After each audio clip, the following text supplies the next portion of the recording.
और शारदीय नवरात्रि का आज 7वां दिन है। मां कालरात्रि की हो रही है पूजा अर्चना। मंदिरों में भक्तों का तांता लगा हुआ है। तो बड़ी और अहम जानकारी से आपको रूबरू करा रहे हैं, जहां पर मां कालरात्रि की आज के दिन पूजा अर्चना होती है। आज नवरात्रि का 7वां दिन है। ऐसे में सप्तमी के दिन मां के कालरात्रि स्वरूप की पूजा अर्चना करने का विधान है। लोग विधि विधान के साथ पूजा कर रहे हैं। मंदिर परिसर में भक्त पहुंच रहे हैं और मां के सामने अपनी श्रद्धा भाव व्यक्त कर रहे हैं। शारदीय नवरात्र का 7वां दिन आज मां कालरात्रि की हो रही पूजा अर्चना। और आपको बताते चले कि मंदिरों में भक्तों का सुबह से ही तांता लगा हुआ है। बताते चले कि 9 दिन से ही लगातार भक्त मंदिर परिसर में पहुंच रहे हैं, क्योंकि कोरोना काल के चलते लोग 2 साल से मंदिर परिसर में निकलकर पूजा नहीं कर पा रहे थे। ऐसे में अब क्योंकि कोरोना से थोड़ी राहत मिली है, ऐसे में अब भक्त मंदिर परिसर में पहुंच रहे हैं। ज्यादा जानकारी के लिए और मंदिर की मनमोहक दृश्य दिखाने के लिए हमारे साथ हमारे संवाददाता दुर्गेश जुड़ चुके हैं। दुर्गेश, आप सबसे पहले बताइए कौन से मंदिर में आप मौजूद हैं और साथ ही साथ किस तरह का उत्साह लोगों के अंदर देखने को मिल रहा है आज के दिन को लेकर। बिल्कुल, देखिए नवरात्रि का 7वां दिन है और पिछले 7 दिनों से हम देख रहे हैं कि पूरे ही देश में ये नवरात्र का जो पर्व होता है बड़े ही धूमधाम से मनाया जा रहा है। वजह उसकी ये भी है कि पिछले 2 सालों से हमने कोविड की मार देखी। कोविड के चलते बहुत सारे प्रतिबंध लगा दिए गए थे, जिससे भक्त मंदिर तक नहीं पहुंच पा रहे थे, बड़े बड़े आयोजन नहीं हो पा रहे थे। लेकिन इस बार ऐसा कुछ भी नहीं है। तमाम मंदिरों में सुबह से ही भक्तों के आने का सिलसिला शुरू हो जाता है। संस्कार धानी जबलपुर की बात करें तो तमाम जो देवी मंदिर हैं वहां सुबह से ही भक्तों के आने की जो कतार है वो लग जाती है। इस वक्त मैं जबलपुर के प्राचीन मंदिर में मौजूद हूँ, जिसे छोटी खेरमाई का मंदिर कहते हैं। मैं कुछ तस्वीरें यहाँ पर सीधे आपको दिखाने की कोशिश करूंगा कि किस तरीके से जो भक्त हैं उनका सुबह से आने का सिलसिला ये देखिए शुरू हो चुका है। और इस सीधे मंदिर की तस्वीरें दिखाता हूँ। इसे जय मां खेरा वाली माई भी बोलते हैं और छोटी खेरमाई भी बोलते हैं। दरअसल जबलपुर में जो है वो 3 खेरा माई का मंदिर है। पहला बड़ी खेरमाई है, फिर छोटी खेरमाई है, फिर बूढ़ी खेरमाई है। तो इस तरीके से देखा जाए तो मां भगवती की कृपा जबलपुर में इस तरह से 3 रूपों में बनती है। अब इस मंदिर की यदि मैं खास बात बताऊं तो आपको तो ये बेहद खास मंदिर है, क्योंकि इस मंदिर प्राचीन तो है ही, यहाँ पर जो प्रतिमा है वो स्थापित नहीं की गई है, यानी कि वो स्वयंभू प्रतिमा निकाली गई है। तकरीबन 400 साल पुराना इस मंदिर का इतिहास बताया जाता है। जबलपुर के मुख्य स्थान पर ये मौजूद है, मेन मार्केट में मौजूद है। और इस मंदिर की विशेषता ये है कि ये जो मूर्ति है एक पेड़ के नीचे मिली थी।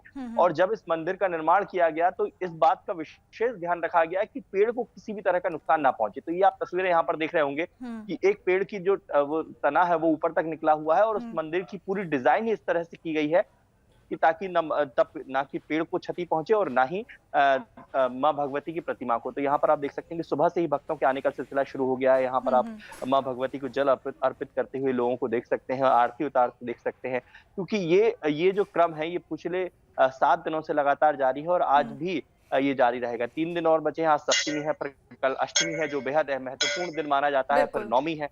तो इस बार 9 दिनों की नवरात्रि रही थी। किसी भी प्रकार की तिथि में कोई आगे पीछे नहीं हुआ, यानी कि 9 के 9 दिन ही यहाँ पर मां भगवती की आराधना की जा रही है। तो निश्चित तौर पर ये बेहद खास हो जाता है नवरात्र का पर्व। और यहाँ पर मैं सीधे कुछ तस्वीरें दिखाने की कोशिश करूंगा नजदीक से, ताकि हमारे दर्शक भी मां भगवती के दर्शन यहाँ से कर लें, क्योंकि ये बेहद महत्वपूर्ण दिन होते हैं। मां भगवती के आप देख सकते हैं कि विशेष श्रृंगार यहाँ पर किया जा रहा है। और ये जो क्रम है आज दिन भर ही चलेगा, यानी कि वैसे तो हम देख सकते हैं कि पूरे 9 दिनों तक ही क्रम चल रहा है, लेकिन सुबह से जब क्रम शुरू होता है तो देर रात तक यहाँ पर जारी रहता है। तो ये जो परिस्थितियां हैं अभी रोजाना बनी है, हम लोगों से भी बात करने की यहाँ पर कोशिश करेंगे कि वो किस तरीके से आज आए हैं।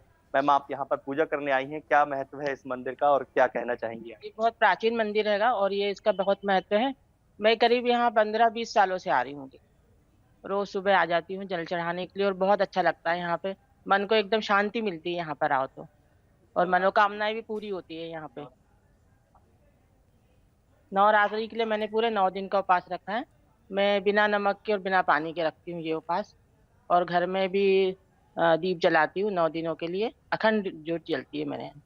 तो देखिए, जैसा कि आपने सुना कि बिना नमक बिना पानी का उपवास रखा जाता है, तो ऐसे ही बहुत सारे भक्त होते हैं जो इतना कठिन तप करते हैं और अपने कामकाजी जीवन के साथ, यानी कि कामकाज भी करना है और उन्हें मां भगवती की आराधना भी करना है, और फिर ऐसे कठिन प्रण यदि ले लेते हैं कि अब बिना पानी बिना नमक के वो पूरे 9 दिन तक रहेंगी, तो बेहद ये चकित कर देने वाला भी बात होती है। और ऐसे ही भक्त पूरे देश में हम देखते हैं कि 9 दिनों की जो तपस्या होती है वो लोग अपने-अपने तरीके से अपनी-अपनी श्रद्धा के मुताबिक करते हैं। तो ये और भी इस नवरात्र पर्व को खास बना देता है। और फिर बिल्कुल, उसके बाद हर हम बात किसी की करें कि दुर्गेश रात के श्रद्धा अलग होती है और हर किसी का अपना तरीका अलग होता है। ऐसे में 9 दिन क्योंकि काफ़ी ज़्यादा खास होते हैं और ऐसे में हर कोई अपने-अपने तरीके से माँ को खुश करने की कोशिश करता है और अपनी जो मनोकामनाएँ वो पूर्ण कराने की कोशिश करता है। दुर्गेश क्योंकि अपने आप में विशेष मंदिर है और क्योंकि यहाँ पर माँ आपने बताया है कि माँ की जो प्रतिमा है वो किसी ने यहाँ पर स्थापित नहीं की है, वो खुद से यहाँ पर स्थापित हुई है क्योंकि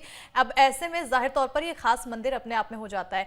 श्रद्धालु लगातार पहुंच रहे हैं। आखिर किस तरह से लोग, कितने श्रद्धालु वहां पर पहुंच जाते हैं, कहां-कहां से पहुंचते हैं लोग वहां पर, क्योंकि इतना विशेष मंदिर तो लोग दूर-दूर से वहां जरूर आते होंगे। ऐसे में सुरक्षा के क्या कुछ इंतजाम, और क्योंकि आज सप्तमी है तो क्या आज कुछ विशेष होने वाला है?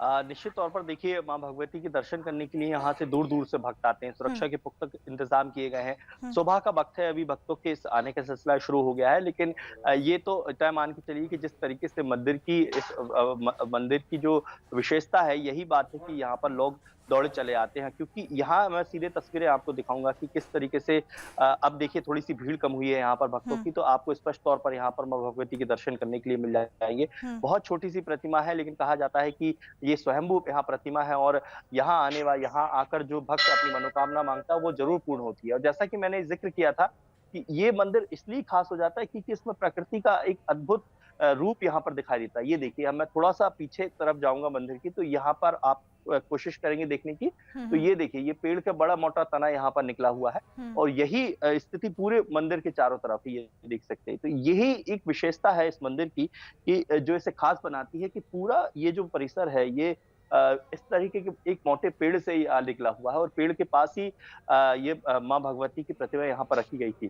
तो ये जो चारों तरफ मैंने आपको दिखाया, और इस तरीके से इस मंदिर का जब निर्माण किया गया तो इस बात का विशेष ख्याल रखा गया कि ना प्रतिमा को किसी तरह का नुकसान पहुंचे और ना ही इस विशाल पेड़ को। तो ये बात इस मंदिर को बेहद खास बनाती है और यही विशेषता है इस मंदिर की। और जैसा कि कहा कि अब लोगों का आने का सिलसिला यहाँ पर शुरू हो गया, तो धीरे-धीरे लोग यहाँ पर आ रहे हैं। लेकिन विशेष तैयारियों की हम बात करें तो निश्चित तौर पर पूरे 9 दिनों तक यहाँ पर लोगों के का खास ख्याल रखा जाता है। ऑनलाइन दर्शन की भी व्यवस्थाएं यहाँ पर की जाती हैं, जाकि जो भक्त यहाँ पर आ नहीं पा रहे हैं वो भी यहाँ पर आके माँ भगवती के दर्शन कर लें। तो पूरे 9 दिनों तक विशेष क्रम यहाँ पर चलता है और अलग-अलग दिनों में अलग-अलग तरह की पूजाएं होती हैं।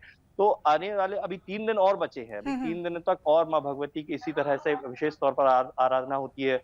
9 दिनों तक अलग-अलग श्रृंगार किए जाते हैं। बिल्कुल दुर्गेश, क्योंकि अब 3 दिन और बचे हैं और 3 दिनों तक अब जो भक्त हैं उनकी श्रद्धा और ज्यादा बढ़ जाएगी, और क्योंकि अष्टमी बहुत ज्यादा अहम दिन माना जाता है और ऐसे में अब कल और ज्यादा भीड़ देखने को मिलेगी।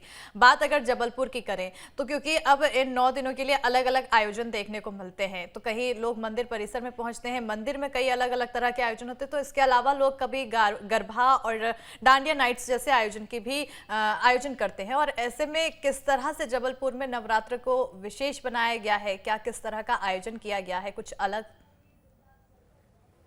बिल्कुल, देखिए, जबलपुर का दशहरा और जबलपुर का नवरात्र बड़ा विशेष होता है और ये पूरे मध्य प्रदेश में फेमस है, क्योंकि कहा यह जाता है कि पश्चिम बंगाल के बाद जबलपुर ही वो शहर है जहां पर नवरात्रि को बड़े ही धूमधाम से मनाया जाता है। बड़ी-बड़ी विशाल प्रतिमाएं रखी जाती है।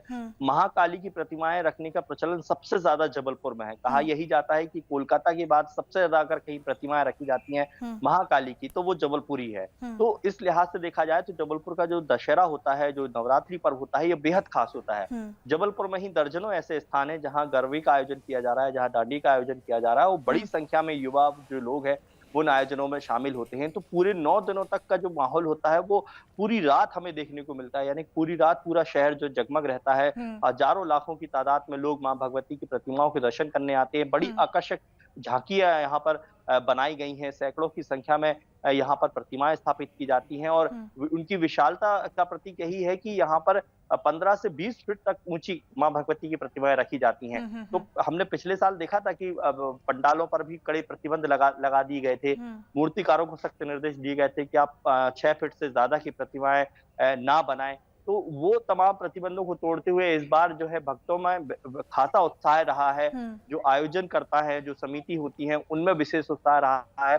तो निश्चित तौर पर जबलपुर का जो दशहरा होता है, जो नवरात्र पर्व होता है, ये बेहद आकर्षण का केंद्र होता है।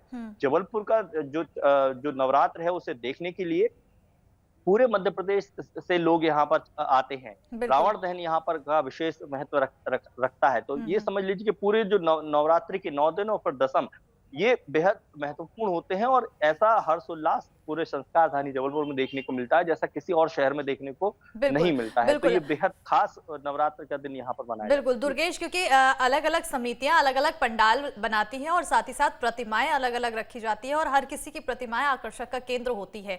ऐसे में इनके बीच आपस में कंपटीशन भी होता है। इस बार कौन से समिति के जो पंडाल हैं वो ज्यादा अच्छे जगमगा रहे हैं, जो आकर्षक का केंद्र है, साथ ही साथ प्रतिमा सबसे ज्यादा आकर्षक की केंद्र कहाँ किस समिति की नजर आ रही है? देखिए निश्चित तौर पर देखिए ये आकलन करना तो बेहद मुश्किल होता है, क्योंकि जो जिला प्रशासन की टीम भी होती है जो ये निश्चित करती है कि किसे पहला, किसे दूसरा, किसे तीसरा दिया जाए, ये सोचना उनके लिए भी बहुत कठिन होता है, क्योंकि इतनी आकर्षक झांकियां होती हैं। कहीं भूल भुलैया बनाई गई है, तो कहीं माँ भगवती वैष्णो देवी के दर्शन के लिए उनकी झांकी बनाई गई है, तो कहीं तिरंगा की थीम पर समितियों का निर्माण किया गया है, झांकी का निर्माण किया गया है, कहीं प्रतिमा के ऊपर पूरा फोकस किया गया है, प्रतिमा की सुंदरता पर विशेष फोकस किया गया है। जबलपुर की बात करें तो एक सुनहराई और नरहाई, ये 2 ऐसी प्रतिमा है जिन्हें नगर से थानी का दर्जा दिया गया है, जहां पर करोड़ों रुपए के सोने चांदी की जेवरात मां भगवती को पहनाए जाते हैं, जो सराफा बाजार में स्थापित की जाती हैं और उनका इतिहास अपने आप में बेहद 150 साल की वो परंपरा है जो यहाँ पर निभाई जा रही है। और आज भी यहाँ पर मां भगवती की जब प्रतिमा रखी जाती है तो उन्हें करोड़ों रुपए के सोने चांदी की जेवरात पहने जाते हैं, तो उन्हें दर्जा ही नगर से थानी का दिया गया है। जब वो दशहरा का जुलूस निकलता है, जब तमाम झांकियों का जुलूस निकलता है, तो सबसे पहले वही प्रतिमाएं आगे रखी जाती है। फिर नुनहाई की जो चांदी के जेवरातों से लदी होती है, जो किलो की चांदी के जेवरात पहनी जाती है, तो इस तरीके से अगर हम तुलना करें तो बेहद कठिन होता है यहाँ पर प्रतिमाओं का चयन करना। महाकाली गढ़ा फाटक वाली जो होती है वो सबसे विशाल महाकाली होती है, मन्नत वाली महाकाली उन्हें कहा जाता है, उनका एक अलग विशेष महत्व है। तो यहाँ पर जबलपुर की मैं तो ये बताऊं कि तुलना करना बहुत कठिन होता है कि कौन बेहतर है, कौन दूसरा है, कौन तीसरा है। लेकिन इतना जरूर है कि जितनी भी मेहनत यहाँ पर समिति वाले करते हैं, जितनी मेहनत यहाँ पर भक्त करते हैं, वो देखने लायक होता है। और यही वजह है कि जैसा कि मैंने कहा कि यहाँ का दशहरा, यहाँ की झांकियां देखने के लिए देश प्रदेश ही नहीं बल्कि अन्य राज्यों से भी लोग यहाँ बिल्कुल अन्य राज्यों से भी लोग आते हैं। और क्योंकि ये इतने ज्यादा मेहनत की जाती है समिति द्वारा और इतना ज्यादा सुंदर और भव्य तरीके से उसको सजाया जाता है कि लोग उस ओर खींचे चले आते हैं। ऐसे में लगातार भक्त के पहुंचने का सिलसिला भी लगातार जारी होगा। प्रशासन की तरफ से किस तरह की तैयारियां की गई है सुरक्षा के मद्देनजर, और लगातार जिस तरह से भीड़ बढ़ रही होगी शाम के समय में, खासतौर पर मेले के समय में लोगों की भीड़ देखने को मिलता होगा, प्रशासन किस तरह से इस पर काम कर रही है? बिल्कुल देखिए, प्रशासन नवरात्र को लेकर बेहद खास तैयारी करता है। उसकी वजह यह है कि वो जानता है कि यहाँ पर लाखों की संख्या में लोग सड़कों पर उतरते हैं और पूरी रात यहाँ पर झांकियों को देखने के लिए जाते हैं। तो इस बार भी प्रशासन ने विशेष तैयारियां की हैं। तमाम समितियों को, तमाम जो पंडाल है उनको खास दिशा निर्देश दिए हैं कि आप अपने यहाँ पर पार्किंग की व्यवस्था करें, सीसीटीवी कैमरे की व्यवस्था करें, अपने खुद के वॉलंटियर्स समिति के सामने तैनात करें ताकि किसी तरह की अव्यवस्था न फैले। जो पार्किंग को लेकर हमेशा विवाद खड़े होते थे या समस्याएं होती थी जिसकी वजह से ट्रैफिक अवरुद्ध होता था, वैसी स्थिति न बने, तो समितियों को भी जिम्मेदारी सौंपी गई है। पुलिसकर्मी लगातार चाक चौबंद व्यवस्था रखे गए हैं। जो विशेष चौराहे होते हैं वहां पर ज्यादा पुलिसकर्मियों को तैनात किया गया है और बाहर से भी पुलिस बल यहाँ पर बुलाया गया है। तो निश्चित तौर पर प्रशासन ने भी विशेष तैयारियां की हैं।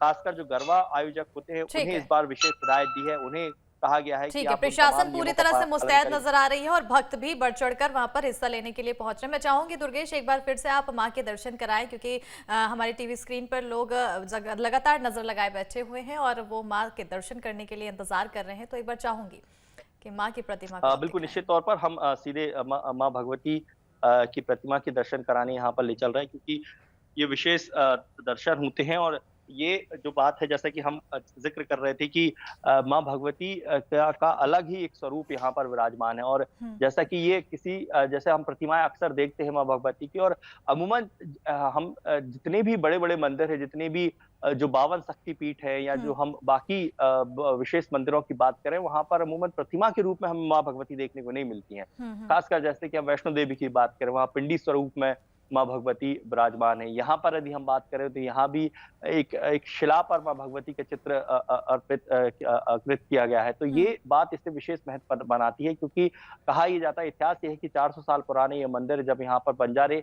आए थे तब उनकी नजर यहाँ माँ प्रतिमा पर पड़ी थी और वहां से ये सिलसिला शुरू हुआ जो आज भी कायम है। तो ये मंदिर छोटी खेरमाई मंदिर कहलाता है, विशेष मंदिर कहलाता है और यही वजह है कि यहाँ पर रोजाना जो है भक्तों के आने का सिलसिला जारी रहता है और हजारों की तादाद में, लाखों की तादाद में यहाँ पर भक्त आते हैं। कोविड काल में तो यहाँ पर विशेष व्यवस्था की गई थी ऑनलाइन दर्शन की भी, कि जो भक्त यहाँ पर आ नहीं पा रहे हैं, जो भक्त यहाँ पर दर्शन नहीं कर पा रहे हैं कोविड की वजह से, वो ऑनलाइन दर्शन अपने घर पर ही बैठे बैठे माँ भगवती के दर्शन कर सकते हैं। तो निश्चित तौर पर ये जो मंदिर है इसकी अपनी एक व्यवस्था, अपनी एक विशेषता है और यही स्थिति पूरे जबलपुर के कई विशेष मंदिरों में भी है।